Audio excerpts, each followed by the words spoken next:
Hello my YouTube family, welcome back to my channel. তো আমি আবার একটা নেল আর্টের বড় ভিডিও নিয়ে চলে এসেছি।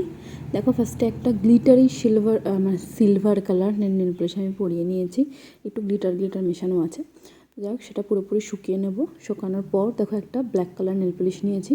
নেওয়ার পর জাস্ট হাফ সার্কেল বা পুরো টেরাবাঁকা একটু সার্কেল টাইপের, আমি প্রপার কিন্তু সার্কেল হচ্ছে না, একটু টেরাবাঁকা একটু টাইপের আমি দেখো ভরাট করে নিচ্ছি। আমার বেসটা একটু বড় বলে আমি 3টে করেছি। তোমাদের বেস যদি একটু ছোটো হয় তো তোমরা দুটোতেও কাজ চালাতে পারো বা ছোটো ছোটো করে 3টেও করতে পারো।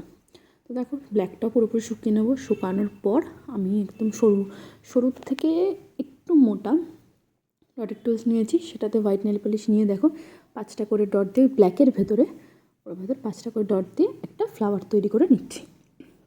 তো তোমরা এখানে যে কোনো কালার কিন্তু ইউজ করতে পারো। এবার আমি ভাবলাম যে অনেকদিন ধরে এরকম ব্ল্যাক অ্যান্ড হোয়াইট বা সিলভারের ডিজাইন দেখানো হয় না, তাই ভাবলাম ব্ল্যাক অ্যান্ড হোয়াইট দিয়ে করি। এবার তোমরা এখানে কন্ট্রাস্টে তোমাদের কাছে যে কালার থাকবে সেই কালার দিয়ে কিন্তু ইজিলি করতে পারো।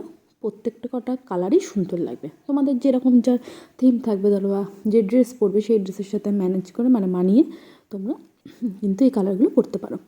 এরপর দেখো, হোয়াইটটাও শুকাতে ভেতরে একটা করে জাস্ট ডটের টুলস দেখো ব্ল্যাক পলিশ নিয়ে একটা করে ডট দেবো, যাতে ফুলটা একটু ভালোভাবে ফুটে ওঠে। ডিজাইনটা আমার কমপ্লিট হয়ে গেল। অবশ্যই জানিও কেমন লাগলো। ভালো লাগলে প্লিজ লাইক করে দিও, আর আমার চ্যানেলটাকে সাবস্ক্রাইব করে রেখো। এখন টাটা।